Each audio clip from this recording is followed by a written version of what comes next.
Hello everyone, welcome to our channel. This is Shalini Sharma once again with the chapter number 9, History, the making of national movement 1870s to 1947. अभी तक जो हमने पढ़ा उसके बाद का जो टॉपिक है, जब मूवमेंट्स लोगों के बीच में अवेयरनेस आने लगी इस चीज़ की, तो कुछ एसोसिएशंस क्रिएट हुए, बनाए गए। उनमें से कुछ थे कांग्रेस के और कुछ मॉडरेट्स थे। कांग्रेस की जो डिमांड्स थी उसके बारे में हम आज पढ़ेंगे, कैसे मॉडरेट्स की डिमांड थी।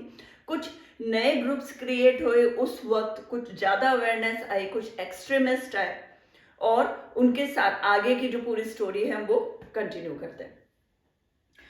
कांग्रेस के क्या डिमांड थे, उन्होंने क्या क्या बातें बोली, किसको? ब्रिटिशर्स को, पीपल और सिटीजन के बारे में। लो लैंड रेवेन्यू, जो लैंड का रेवेन्यू है उसे थोड़ा लो करिए, टैक्स उस पर जो लगाया वो कम करिए। उसका रीजन ये है कि हम कुछ जितना हम कमाते हैं उतना ही हम टैक्स दे रहे हैं, तो उसको थोड़ा सा कम कर दीजिए। Stop export grains to Europe, Europe में हमारे जो ग्रेन्स, हमारा खाना है वो स्टॉप करिए भेजना, क्योंकि यहाँ से चीज़ें ड्रेन होती जा रही है। तो क्या हो रहा है? शॉर्टेज हो रहा है फूड का। इंडिया में, हमारी कंट्री में तो शॉर्टेज हो रहा, और आप क्या कर रहे हो? यहाँ से वहाँ एक्सपोर्ट करते जा रहे हो यूरोप वाली कंट्रीज में। कट इन मिलिट्री एक्सपेंडिचर्स, अब क्या हो रहा था? उन्हें लग रहा था कभी ना कभी तो लड़ाई शुरू होगी ही होगी। इंडिया के अगर सिटीजन अवेयर हो गए तो वो क्या करते थे? ज्यादा से ज्यादा अपनी जो मिलिट्री फोर्स है उसको इंक्रीज कर रहे थे, और उन पे ज्यादा से ज्यादा खर्चा कर रहे थे, उन्हें खिलाने पिलाने में, इंक्रीज करने में, उन्हें घर देने में, उन्हें आर्म्स प्रोवाइड करने में। क्यों? क्योंकि इंडियंस तो आर्म रख नहीं रहे थे, आर्म्स रख रहे थे मिलिट्री। कहाँ की? ब्रिटिश की ऑफिसर्स, पुलिस वाले, तो उनको प्रोवाइड करने में बहुत ज्यादा खर्चा हो रहा था। पास फंड्स फॉर इरिगेशन, फंड्स दीजिए इरिगेशन के लिए।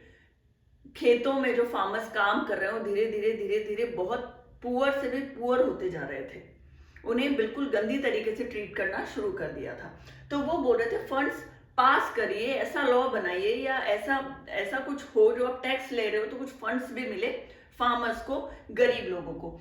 सॉल्ट टैक्स, सॉल्ट टैक्स भी एक बहुत इसमें एक टॉपिक आया था, सॉल्ट टैक्स का, नमक का, नमक पे जो टैक्स लग रहा है उसको भी कम करो, बहुत ज्यादा था। इंडियन अब्रॉड लेबर्स, जो इंडिया से भेजे जा रहे थे लेबर्स, कहाँ पर? बाहर, अदर कंट्रीज में, यूरोप में। आप इंडिया के लेबर्स वहां भेज रहे हो, और उनको उनका जो ट्रीट किया जा रहा है वो बहुत ही गंदा ट्रीटमेंट था। उन्हें खाने को नहीं मिलता था, प्रॉपर शेल्टर प्रोवाइड नहीं किया था, तो वो मतलब एकदम नौकर से भी बदतर तरीके से उन्हें ट्रीट कर रहे थे। तो वो ये सब चीजें चाहते थे कि थोड़ी अवेयरनेस आए, चीजें कम हो या बंद हो।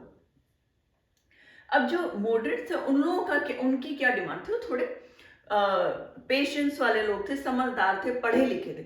उन्हें अब जैसे पढ़े लिखे हैं तो ज्यादातर क्या होता है, इंडिया में तो वो पढ़ते ही नहीं थे उस वक्त, जैसे गांधी जी बाहर पढ़ के आए थे लोग, तो उनका भी यही है।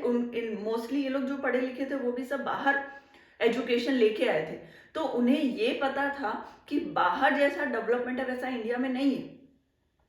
और कुछ रीजन से क्या था कि इंडिया उस टाइम कहीं कहीं पे डेवलपमेंट हो रही थी, चीजें जैसे कंस्ट्रक्शन में देख लो, इंडस्ट्रियलाइज हो रहा था इंडिया धीरे धीरे, तो ये चीजों देखे तो उन्हें लग रहा था कि बाहर यहाँ से अच्छा डेवलपमेंट है, मगर ये जो आप बर्डन करके, किसी को बॉदर करके जो रूल कर रहे हो, वो ये चीज ये लोग समझ जाएंगे कि वो हमें अच्छा नहीं लग रहा। आप जैसे चला रहे हो अपनी कंट्री को, बहुत अच्छी बात है, मगर कुछ चीजें हैं उसमें थोड़ा सा चेंजेस कर दो। इनकी इतनी ही सोच थी।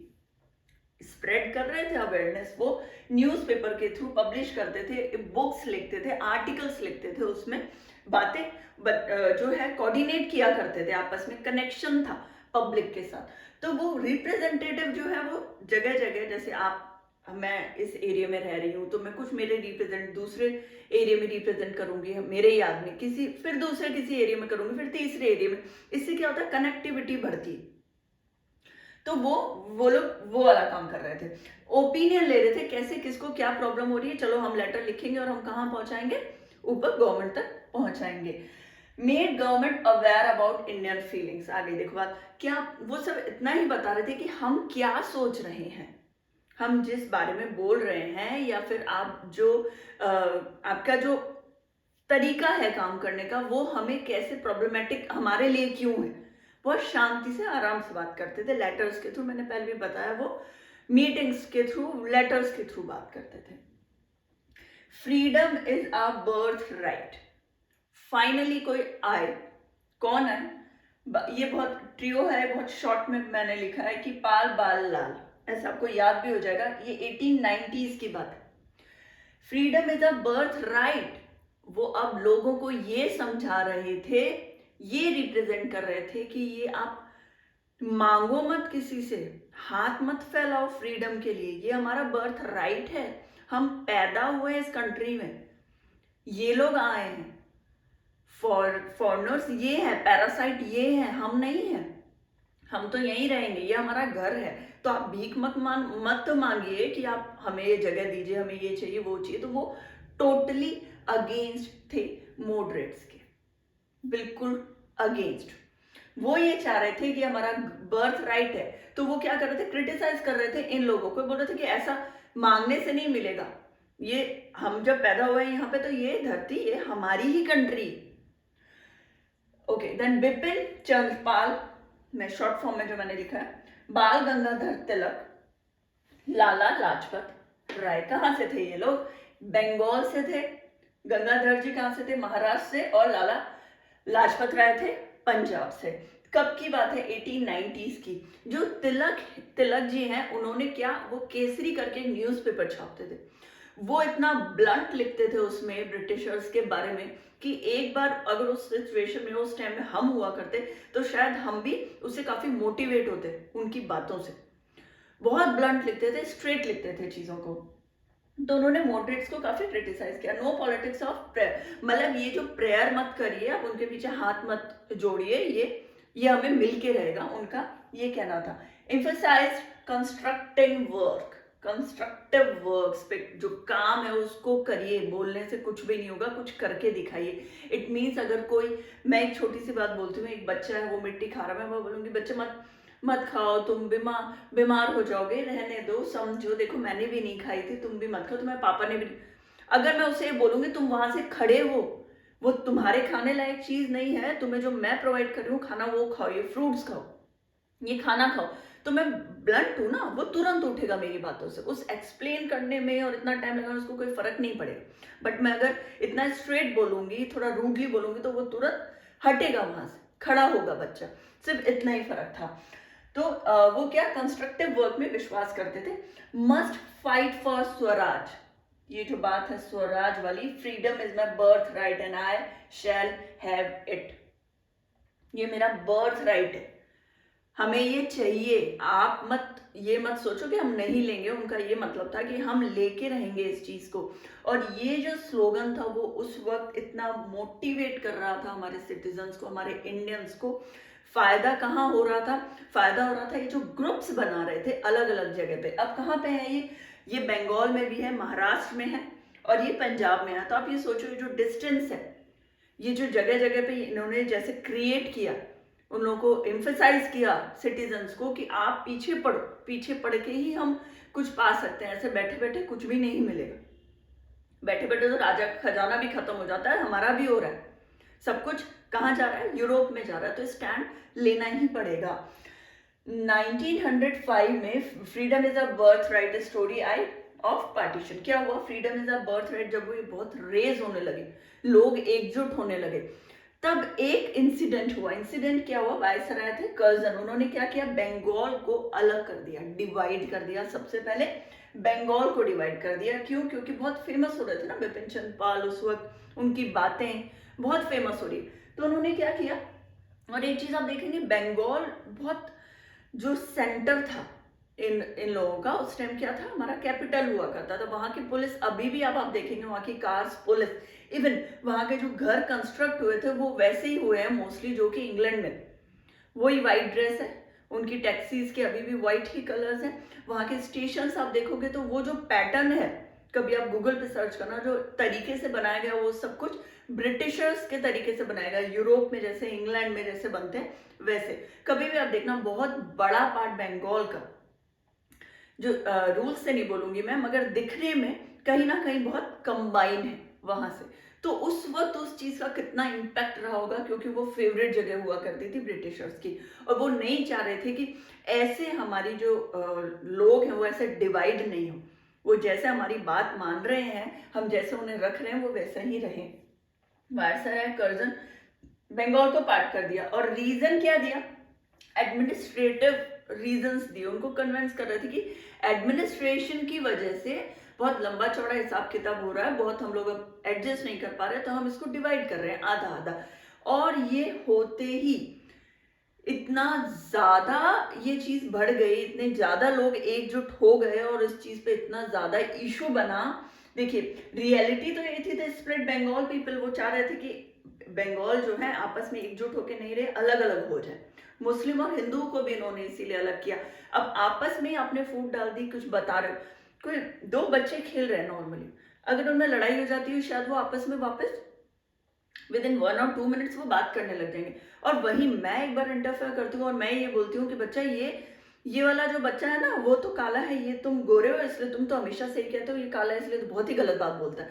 उसके बच्चे के दिमाग में मैं ये बात बैठा रही हूँ कि तुम बिल्कुल सही और वो बच्चा ऑलवेज रॉन्ग है। क्यों? क्योंकि उसका कॉम्प्लेक्शन ब्लैक है, और उसके मन में भी मैं बात बैठा रही हूँ कि ये जो है ये मुझे पसंद नहीं करता, मुझसे डिस्टेंस मेंटेन करना चाहता है, तो मैं फूट डाल रही हूँ ना उनके बीच में। अब वो आपस में जब भी खेलेंगे, कोई भी बात होगी तो क्या होगा, मेरी ही बात दोनों को याद आएगी, बार बार याद आएगी, तो वो आपस में धीरे धीरे डिस्टेंस मेंटेन कर लेंगे। तो वही वो लोग चाह रहे थे, हिंदू मुस्लिम को डिवाइड करना चाह रहे थे, वहां के सिटीजन को डिवाइड करना चाह रहे थे कि अब ये अलग अलग, अभी से अगर हम नहीं अगर इकट्ठा होने देंगे तो आगे भी ऐसा कुछ भी नहीं होगा, ग्रुप्स नहीं बनेंगे, बात नहीं बढ़ेगी।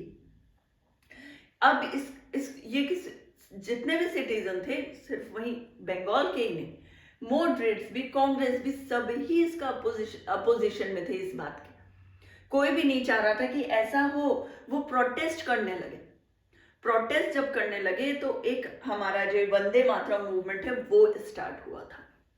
वंदे मातरम मूवमेंट में लोग हजारों की संख्या में इकट्ठा हुए थे, रोड पे पूरी रैली निकली थी, और ये प्रोटेस्ट कैसे किया गया, ये हमारी शुरुआत थी पॉजिटिव, बहुत अच्छी शुरुआत।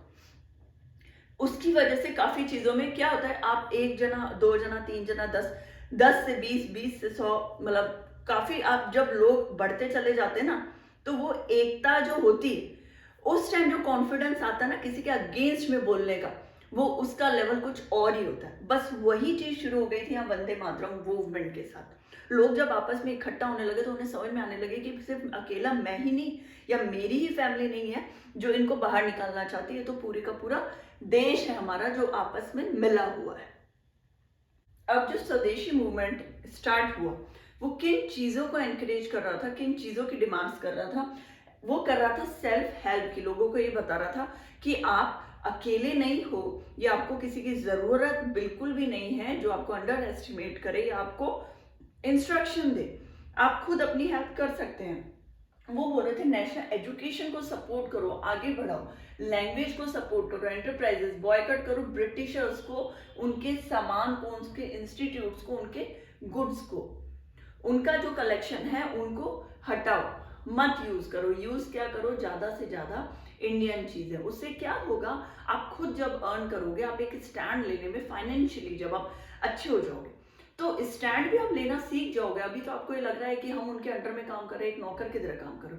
आप जब खुद बिजनेसमैन होते हो तो दूसरे लोगों को आप भी तो दबा सकते हो, आपके ऊपर कोई नहीं है, आप ही हो, आप खुद अपना स्टैंड ले सकते हो। तो ये चीजें समझाई गई, बताई गई। रिवोल्यूशनरी वायलेंस, कुछ लोगों ने बोला कि हमें वायलेंस करना ही पड़ेगा, लड़ाई झगड़े जैसी चीजें स्टार्ट करनी पड़ेगी, इन लोगों को बाहर निकालना है तो इकट्ठे होके लड़ना भी स्टार्ट करना पड़ेगा, सिर्फ बातों से काम नहीं चलेगा। ऑल इंडिया मुस्लिम लीग का भी फिर सेटअप हुआ था, डेका में 1906 में हो गया था। मगर वो क्या करते थे ना, उन्होंने पार्टीशन को भी सपोर्ट किया, बंगाल के पार्टीशन को। उनको क्या लग रहा था, अगर मुस्लिम्स ने सोचा हमें अलग किया तो उसका अच्छा एक रीजन है, इससे क्या होगा, हम ब्रिटिशर्स के थोड़े थोड़े साथ रहेंगे तो हमारा फायदा होगा, हिंदू जो है वो अलग होते जाएंगे, हम उन्हें अलग कर देंगे, हम ब्रिटिशर्स के साथ हो जाएंगे। ये जो उनकी थॉट थी वो किसने डाली थी, डिवाइड एंड रूल के टाइम, बंगाल पार्टीशन में।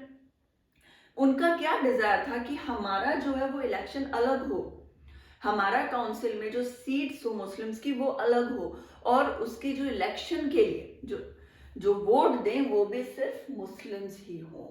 तो desired separate election, some seats in councils for Muslim voters, election भी अलग हो, कुछ सीट्स हो, बुक हो, जो मुस्लिम वोटर्स भी जो हो वो मुस्लिम ही होंगे। उन्हें लग रहा था हिंदू करेगा तो हिंदू अपने हिंदू को देगा ना, तो वोटर्स भी मुस्लिम ही रखते हैं। कांग्रेस क्या हुआ, स्प्लिट हो गई थी 1907 में। जब वो स्प्लिट हुई तो क्या हुआ कि उन्हें ऐसा लग रहा था कि हमें कौन मॉडरेट जो है वो तिलक के फॉलोअर्स के साथ हमें क्या कर रहे हैं, डोमिनेट कर रहे हैं। दिस इज स्प्लिट, वो डोमिनेट कर रहे हैं। तो वो एक बार तो वो लोग अलग हो गए, मगर आपको इसके ज्यादा डिटेल में नहीं जानी। 1907 में स्प्लिट हुए थे, मगर क्या हुआ, रीयूनाइटेड इन दिसंबर 1905। ये 15 ये याद रखिएगा, वापस कब इकट्ठा हुई थी, 1915। मगर कांग्रेस एंड मुस्लिम लीग आपस में एक साथ काम करने लगी थी नेक्स्ट ईयर ही, 1915 के बाद 1916 में ही, नेक्स्ट ईयर वो एक साथ दोनों काम करने लगी थी। इस पर ये टॉपिक यहीं मैं फिनिश करती हूँ, बहुत लंबा हो जाएगा, फिर मैं वापस नए टॉपिक के साथ